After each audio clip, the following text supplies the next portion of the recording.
Assalamualaikum warahmatullahi wabarakatuh.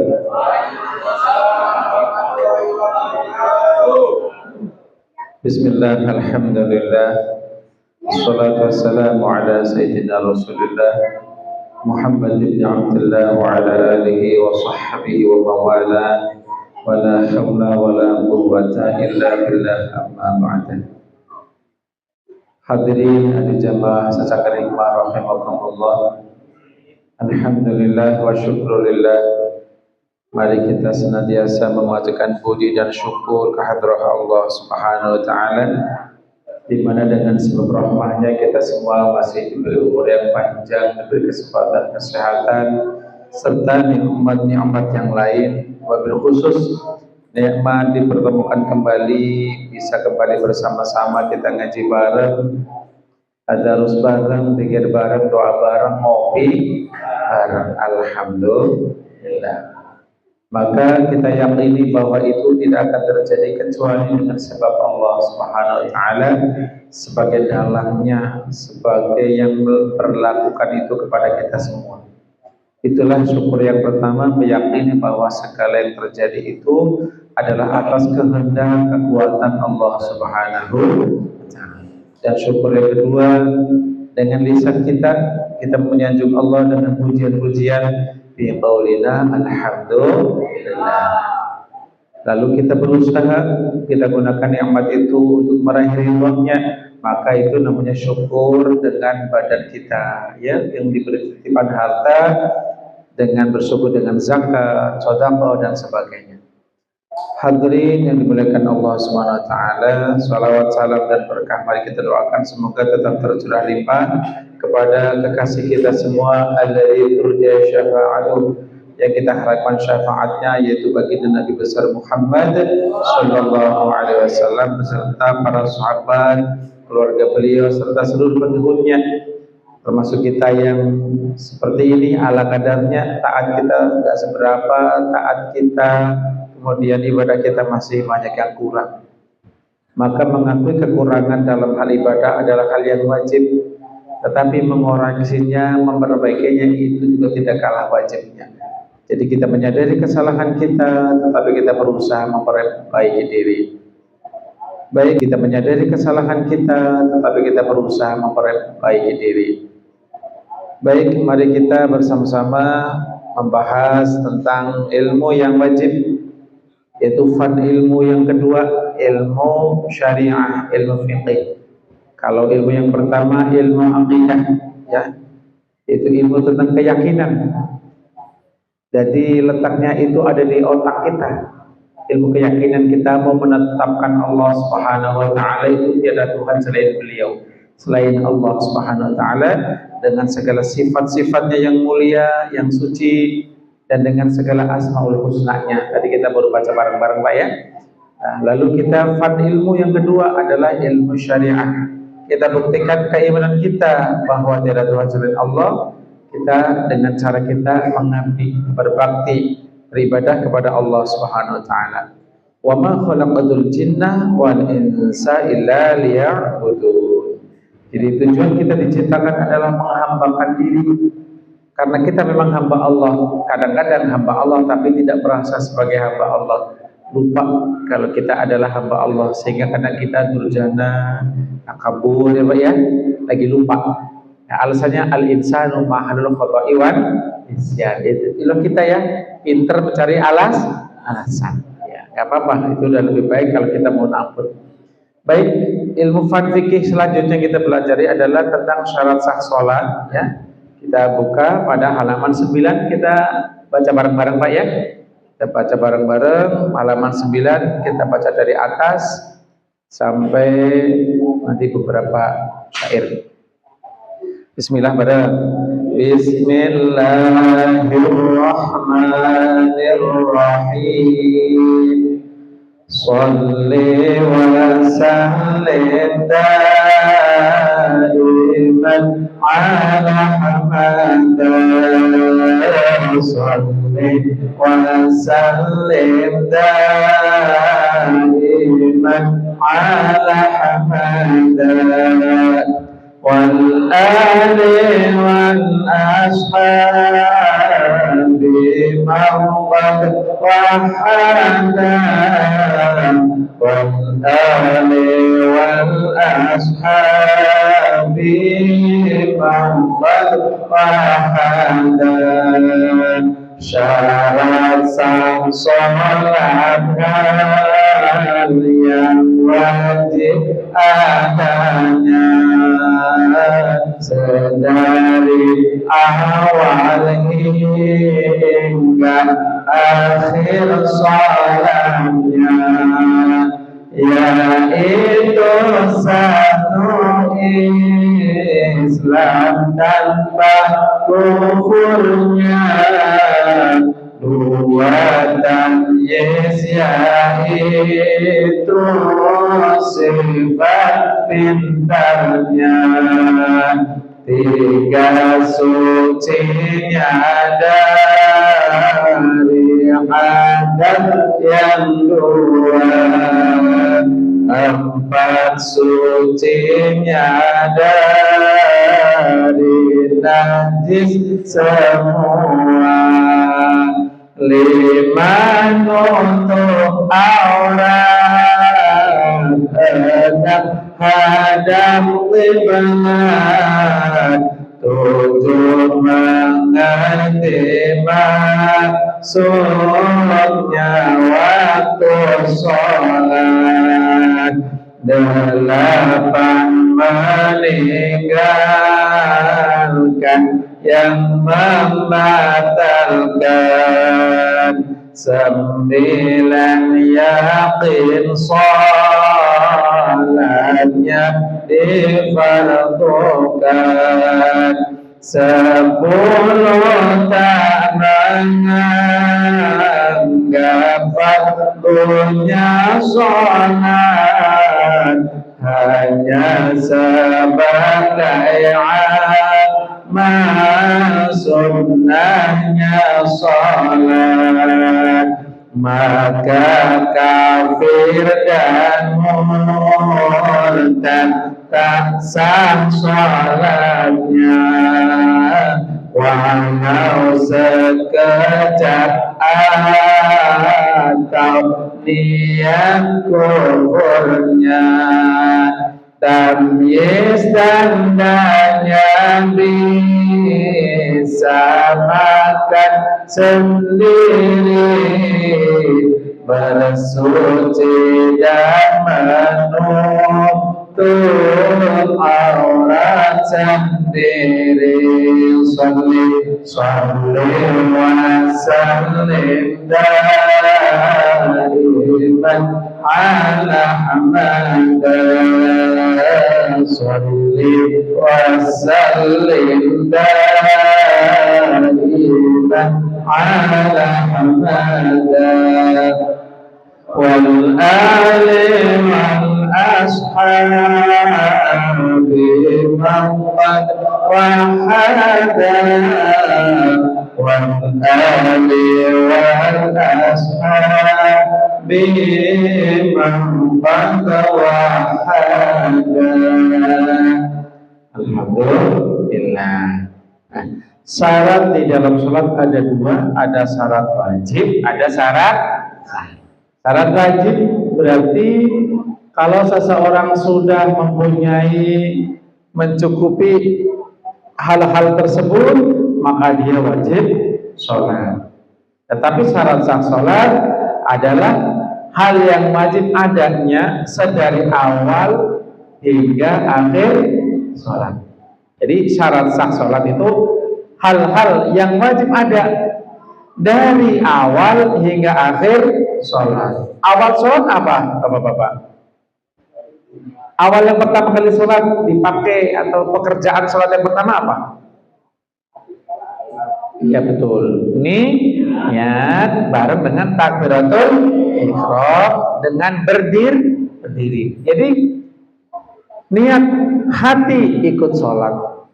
Dua, bibir ikut sholat dengan takbiratul ihram, raga ikut sholat dengan berdiri, makanya disebut mendirikan sholat. Dan kalau duduk namanya mendudukkan sholat dong. Makanya disebut mendirikan sholat secara bahasa. Sholat secara hakikatnya apa? Secara hakikatnya adalah mentauhidkan Allah dengan raga. Sementara hati kita mentauhidkan Allah dengan keyakinan la ilaha illallah. Maksudnya, ketika Anda bersyahadah dengan benar, asyhadu an la ilaha illallah wa asyhadu anna Muhammadar Rasulullah, atau hati Anda sedang la ilaha illallah, berarti Anda sedang mentauhidkan Allah dengan hati, dengan pikiran. Dan ketika Anda berdiri, ya, Anda berdiri, maka Anda sedang mentauhidkan Allah dengan dua hal, dengan hati Anda, dengan akal Anda. Yang pertama. Yang kedua, dengan jasad Anda semua. Sudah paham Pak kira-kira? Kalau Anda berdiri, itu kalau dilihat membuat angka berapa? Angka 1. Meskipun gerakan sholat bukan hanya berdiri, sebab ada huruf alif, itu berdiri. Ada huruf H ketika ruku, ya. Ada huruf mim ketika sujud. Ada huruf dal ketika duduk tasyahud atau duduk. Jadi apa tulisannya? Alif, H, mim, dal. Apa bacaannya? Ahmad. Ahmad artinya apa? Aku sedang memuji Allah. Hamidah yahmadu. Apa artinya Ahmad? Aku sedang memuji Allah. Berarti orang yang sedang sholat dari awal hingga akhir, dia hakikatnya sedang memuji. Memuji sama dengan bersyukur dan mengagungkan Allah. Berarti orang yang sholatnya benar, orang yang mendirikan sholat, berarti pujiannya kepada Allah sempurna. Paham? Dengan apa? Dengan hati, pikiran, dan tubuh. Dengan raga. Sudah Bapak ya? Itu rahasianya. Dan sholat dengan posisi berdiri, ruku, sujud, dan duduk adalah sholat satu-satunya yang dianugerahkan oleh Allah Subhanahu wa Ta'ala untuk tata cara sholatnya Nabi Muhammad Sallallahu Alaihi Wasallam dan umatnya. Kenapa? Karena umatnya adalah umatnya Nabi Ahmad, umat yang Nabi yang paling memuji Allah. Jadi kalau Ahmad dalnya di fathah, di dhamma, Ahmadu menjadi dua arti. Yang pertama, Ahmadu artinya saya sedang memuji Allah. Yang kedua, Ahmadu nama Nabi Muhammad Sallallahu Alaihi Wasallam. Berarti sedang membuktikan dia memuji Allah, sekaligus membuktikan dia umat Nabi Ahmad, yaitu Nabi Muhammad. Do you understand? Insya Allah ini filosofi di dalam. Maka kalau Anda tiba-tiba Allah takdirkan kok bisa sholat, ya, Anda tiba-tiba diberi taufik, kok rasanya pengen sholat ya, gitu ya. Anda tiba-tiba bisa melakukan semua aktivitas sholat, berarti Anda sudah dipilih oleh Allah. Dia tinggal syukurnya Pak, sudah dipilih oleh Allah untuk menjadi orang yang selalu memuji Allah dan menjadi umat Nabi Muhammad Sallallahu Alaihi Wasallam. Sudah paham Pak ya? Kuduknya senang. Alhamdulillah, jangan habis sholat sedih saya kenapa sholat ya, jangan. Alhamdulillah. Kenapa? Karena sholat itu fungsinya banyak sekali Pak.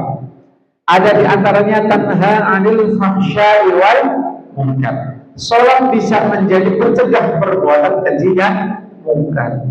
Bukan saya menyalahkan umat Islam, sehingga bangsa Indonesia khususnya sekarang sedang mengalami kejadian yang kita rasakan. Tapi kita perlu koreksi diri Pak. Barangkali sholat kita belum memuji Allah Pak. Belum tentu sholat kita sudah benar-benar bersyukur kepada Allah. Hanya rutinitas saja, jadwal kita ampel 5 kali sehari semalam. Ya, maka kita niatkan baik. Ya Allah, saya mau sholat, saya mau bersyukur kepadamu ya Allah. saya pengen jadi umat Nabi, kekasihmu yang baik, saya pengen memujimu ya Allah. Sudah apa ya? Perbuatan ibadah sholat itu agung, maka jangan sampai hati kita kosong dari niat. Maka kita diajarkan ulama-ulama kita ya, untuk niat sholat kita lafazkan usolli fardhu subhi raka'ataini mustaqbil qiblati adaan imaman lillahi ta'ala. Coba usolli fardhu subhi raka'ataini mustaqbil adaan lu Mas Bun kutu mungkin ada sesuatu ya lillahi untuk mengagungkan Allah, untuk memuji Allah, untuk bersyukur kepada Allah, itu maknanya. Bukan hanya pengen pahala. Pengen pahala berarti Anda kayak kerja di PT Pak, jadi buruh. Anda pengen menjadi hamba yang baik, apakah pengen jadi kuli? Maka nggak usah minta pahala, tenang saja. Yang benar saja kita hanya memuji Allah karena kita diajarkan menjadi umat Nabi Muhammad Shallallahu Alaihi Wasallam atau umat Ahmad, umat yang benar dalam mendirikan sholat. Kita paham ya? Ini kita belum belajar tentang syarat sahnya ya. Baik. Jadi dari awal hingga akhir, dari mulai berdiri tubuh kita, kemudian hati kita berniat dan takbiratul ihram, kan berarti 3. Maka ibadah kita pun tiga rangkap Pak. Ketika kita umpamanya bersedekah, harta secara zahir, ya, lisan ikrar, saya dan sedekah ini monggo. Kemudian dengan zahir, dengan batin, dengan ikrar, kita menjadi melaksanakan 3 ibadah sekaligus. Itu artinya kita meyakini adanya tauhid kepada Allah, ubudiyah kita kepada Allah, dan akhlakul karimah. Paham ya? Itu. Maka ibadah yang baik seperti itu bukan hanya la ilaha illallah tapi sedang mentauhidkan Allah, bukan hanya sholat tetapi sedang mencegah perbuatan keji dan mungkar, termasuk kekejian dan kemungkaran yang ada pada diri kita. Itulah maksudnya Pak ya. Baik. Sallu ala Nabi Muhammad. Allahumma salli wa sallim ala sayyidina wa maulana Muhammadin adana ma'ilillah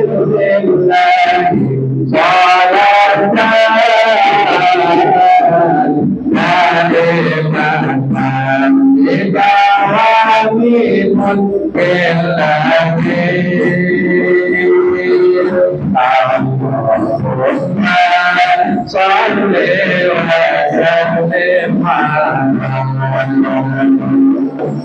Sayyidina wa maulana Muhammadin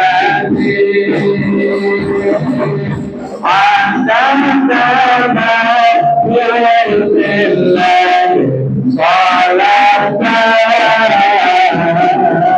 daimatan ila wa'id maka kafir dan murtad azam sholat walau sedekat harta ia berkah dan istandar disampaikan sendiri dan menuntut orang sendiri atas pada tubuh karena hilang uang atas besar yang wanita mandi dan atas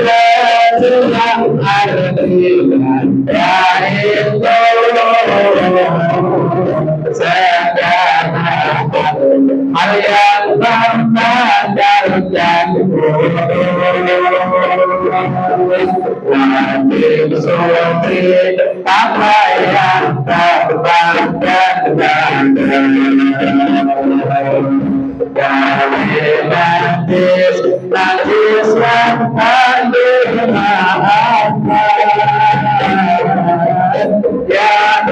yang benar kotor yang yang sahnya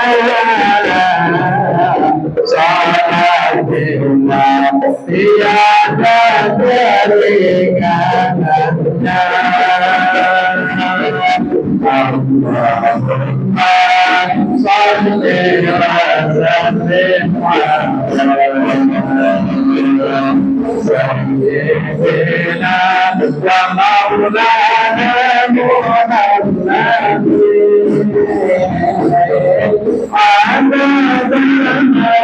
بعينة الله صلاة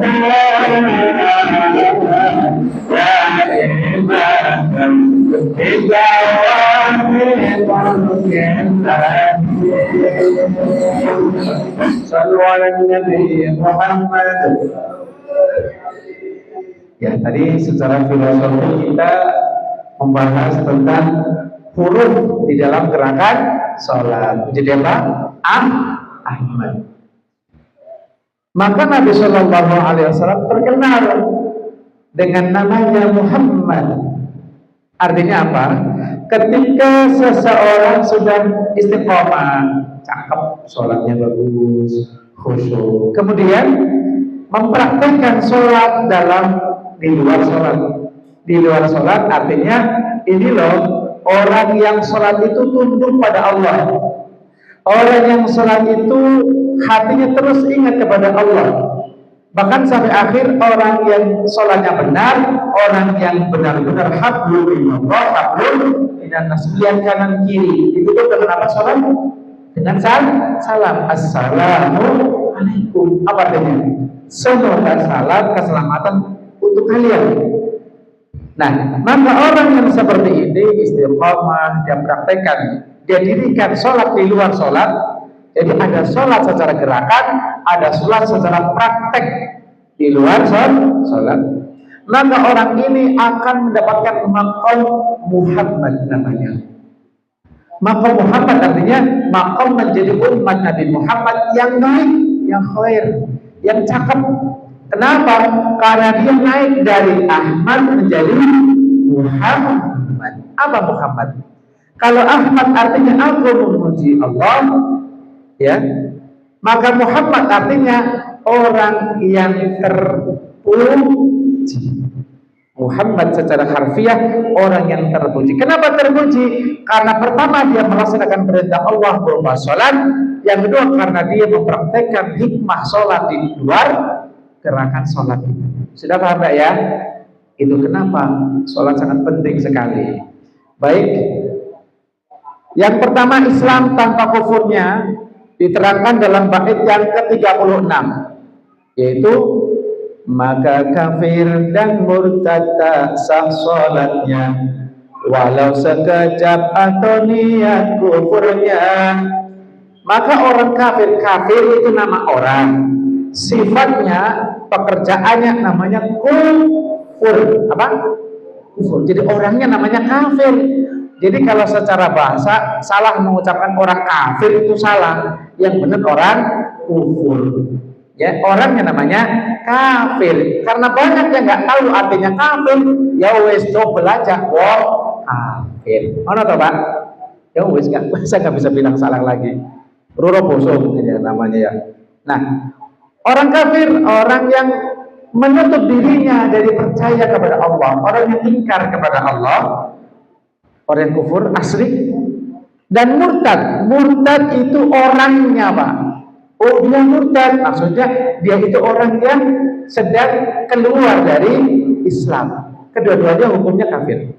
Bedanya saja kalau orang kafir itu awalnya dia dari keluarga bukan muslim.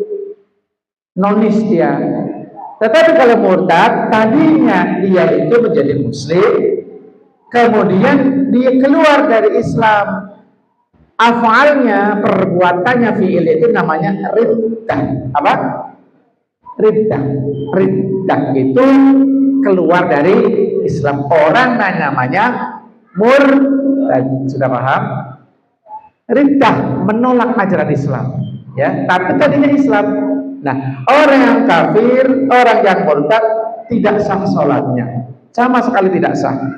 Walaupun, jadi artinya di dalam takbiratul ihram sampai salam dia harus tetap menjadi seorang muslim. Kalau sedetik saja dia kafir atau murtad, maka sholatnya batal. Ya, walaupun sekejap, walaupun di dalam sholat dia murtad hanya sebentar, hanya sebentar. Sebentar saja dia tidak percaya Nabi Muhammad utusan Allah, umpamanya dia tidak percaya, diyakini Muhammad bukan utusan Allah umpamanya, maka dia murtad, maka salatnya seketika batal. Ulangi dulu syahadat, kemudian baru usolli fardhul apa, gitu ya, paham?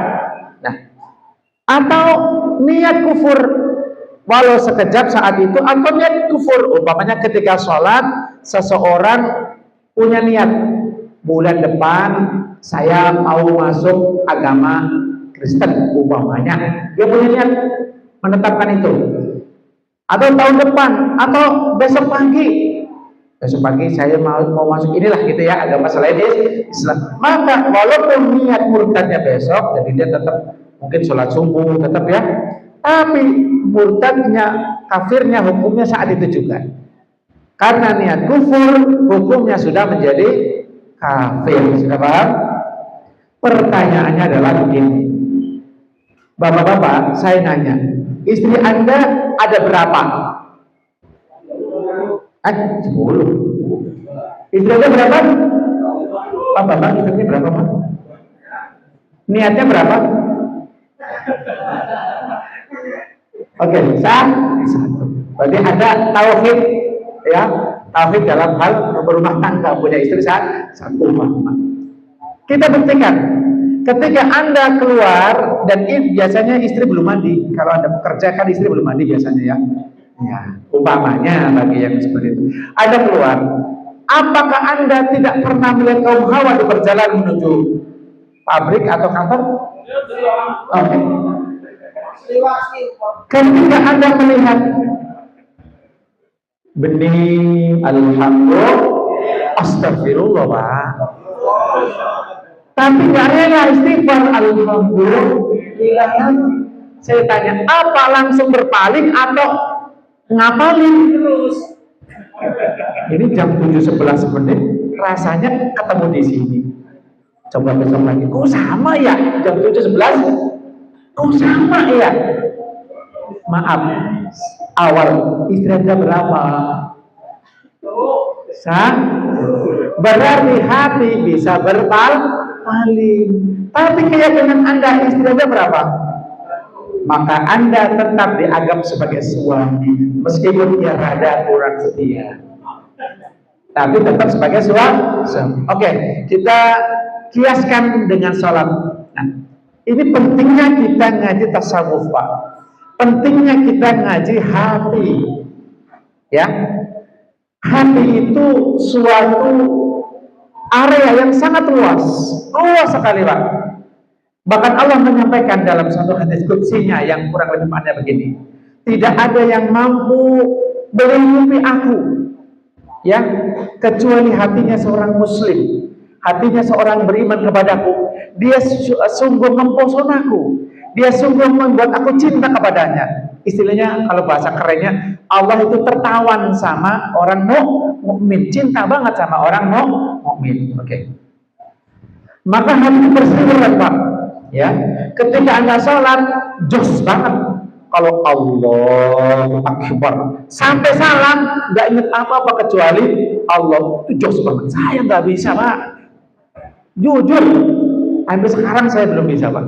Kalau bapak-bapak saya yakin bisa, orang karuan. Tapi insya Allah kita niat lebih baik, Pak, ya. Insya Allah. Maka ada bisikan namanya khabul, ada hawajis. Ya biar gampang, nggak usah dipikir terlalu panjang. Ada bisikan aja gitu ya. Nah, ada bisikan iblis, ada bisikan syaitan, ada bisikan jin, ada bisikan hawa nafsu, ada bisikan malaikat, ada ilham dari Allah Subhanahu wa Ta'ala. Oke, ya, kalau malaikat sama Allah aman. Cuman iblis dan sekelasnya setan itu ada bisikan. Di antara bisikannya begini, contohnya pas sudah sholat karena nggak memperhatikan Ustadz Fahad yang membaca qul huwallahu ahad, apa artinya qul, katakanlah Allah itu satu. Ada bisikan, masa Tuhan satu ya? Apa cukup ya buat ngurusi alam semesta? Ingat, itu adalah bisikan setan dengan nada Anda, bukan nada Bayati dan Soba, Abi Qiraah bukan. Tapi dengan irama Anda, dengan suara hati panjenengan semua. Kalau lagi melihat tadi yang bening itu, cantik ya. Sama suaranya, Pak. Sama. Maka syaitan bisa membisikkan, bisa pura-pura wujudnya, bisa pura-pura suaranya. Ketika itu berseliwer ada lewat di depan hati kita, masa Tuhan satu, cukup ya. Cepat-cepat Allah satu. Jangan sampai bilang iya, jangan sampai. Karena yang apa cukup ya, Tuhan satu ya, Tuhan tiga saja nggak cukup ya. Itu suara setan. Lupain langsung Allah satu. Sudah paham kira-kira Pak? Maka suara Allah satu itu adalah suara panjenengan. Maka itu bukan murtad namanya. Sudah paham? Jadi kalau nggak ngaji kayak gini, jenengan banyak terjadi di hati. Ini suara apa? Bisikan apa ya? Apa bisikan Roma ya? Kira-kira paham ya? Ada bisikan hawa nafsu juga. Ada bisikan macam-macam. Maka kalau maaf, bahkan itu bisa terjadi pada diri para nabi, bisa. Tapi itu hanya lewat karena nabi juga manusia, hanya mereka dijaga oleh Allah, mereka maksum. Sementara kita banyak tidak dijaga Allah karena kita banyak dosanya, banyak menurut bisikan hawa nafsu. Bening, alhamdulillah itu. Karena kita tidak menjaga Allah, menjaga ajaran Allah, ya Allah ya mau ngejaga, tapi ya pas-pasan lah kita ngerasanya ya. Maka mudah-mudahan baik ibadah kita. Sudah paham ya? Jadi kalau di hati ada suara itu, jangan dipercaya. Banyak orang yang sesat karena mendengarkan bisikan. Yang terakhir tamyiz. 2 tamyiz yaitu sifat pintarnya. Bait yang ke-36, tamyiz itu tandanya apa? Tamyiz itu maknanya pintar. Orang pintar minum, bukan. Orang pintar itu bisa membedakan yang benar sama yang salah, Pak ya. Maka orang yang sudah tamyiz ini tandanya dia bisa makan sendiri, bukan makan dewekan, bukan. Tidak usah disuapin, tidak usah nyapin, sudah bisa makan. Sudah bisa bersuci, bisa menutup sendiri, sudah pintar dia, benar. Dan bisa menutup aurat sendiri. Berarti anak kecil yang belum balik pun sah sholatnya. Paham Pak ya? Anda punya keuntungan kalau Anda mengajari anak sholat, dan ustadz-ustadzah Anda itu yang mengajari sholat dapat pahala. Bukan pahala sholat anak untuk itu, bukan pahala mengajari itu, ya. Karena mereka belum taklif ya. Jadi pahala mengajari itu untuk panjenengan. Kalau pahala sholat itu urusan Allah Subhanahu wa Ta'ala. Baik, jadi tandanya begitu. Tamyiz. Yang terakhir, tadi udah terakhir ya? Oh, terakhir yang kedua berarti. 3, sucinya dari hadas yang 2. Suci dari hadas. Kita lihat bait yang ke-37. Hadas pada tubuh terbagi menjadi 2. Hadas besar yang mewajibkan mandi. Yang pertama, hadas besar. Apa artinya hadas besar? Perkara hal yang mewajibkan mandi. Karena mandi ini tidak wajib, Pak, kecuali melakukan hal-hal yang menjadikan wajib. Ya, Bapak-bapak udah tahu semua ya. Bukan cuma tangis, Bapak-bapak udah lebih dari itu. Yang kedua namanya hadas kecil. Apa artinya hadas kecil? Hadas kecil artinya yaitu segala hal-hal yang membatalkan wudu. Wudu itu batal kalau hadas kecil. Nah, kenapa disebut hadas besar? Salah satu di antaranya, air yang dipakai untuk mandi lebih banyak daripada air yang dipakai untuk wudu. Betul nggak, Pak? Ya, kalau mandi kadang-kadang masih kurang, Pak. Ya, kalau itu ada kadarnya beda. Yang kedua, larangan-larangan orang junub, ya, orang haid lebih banyak daripada larangan orang yang hadas. Ada mungkin ada yang sudah keluar gasnya ini, mau wudu, udah mau selesai ngajinya, ya umpamanya mau wudu, ya nggak apa-apa, karena membaca syair tidak wajib dalam keadaan suci dari hadas besar. Sudah apa ya? Itu diantara kenapa disebut hadas besar dan hadas kecil. Hadas kecil kan beda, tidak begitu banyak itu larangannya. Ya, sudah apa? Dan dari katanya, dari kata-kata hadas besar dalam bahasa Arab ini akbar, besar, itu diantara janabah atau junub.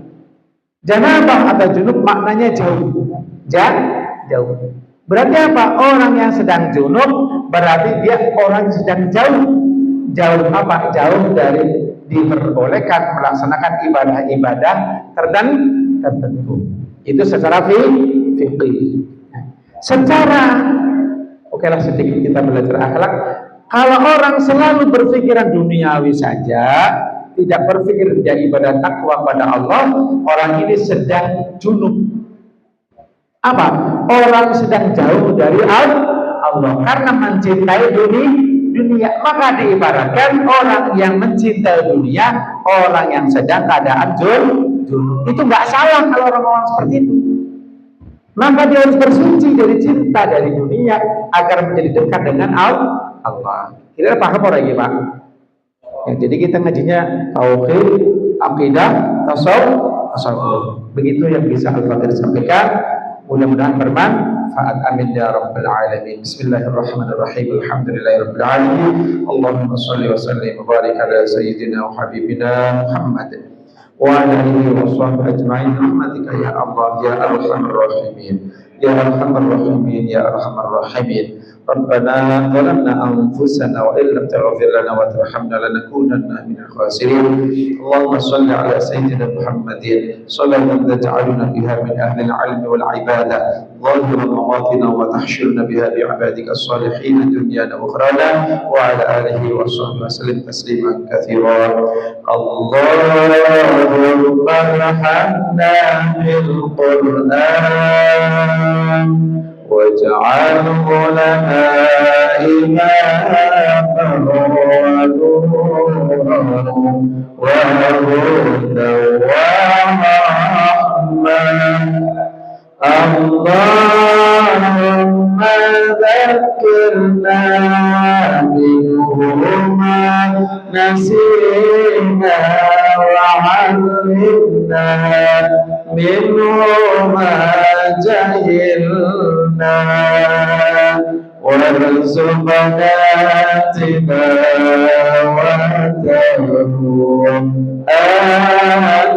آناء الليل وآطراف النهار واجعله لنا حجة يا رب العالمين. اللهم شرفنا بشرف ختم القرآن وأكرمنا بكرامة ختم القرآن وأدخلنا الجنة بشفاعة القرآن. ربنا آتنا في الدنيا حسنة وفي الآخرة حسنة وقنا عذاب النار. وصلى الله على سيدنا محمد وعلى آله وصحبه وسلم والحمد لله رب العالمين. الفاتحة. أعوذ بالله من الشيطان الرجيم. بسم الله الرحمن الرحيم. الحمد لله رب العالمين الرحمن الرحيم مالك يوم الدين إياك نعبد وإياك نستعين اهدنا الصراط المستقيم صراط الذين أنعمت عليهم غير المغضوب عليهم ولا الضالين. رب اغفر لنا ولوالدينا ولجميع المسلمين آمين. Demikian hadani Allah wa ayyakum ajma'in. Allahumma muwaffiq ila aqwamit thariq. Wassalamu alaikum warahmatullahi wabarakatuh.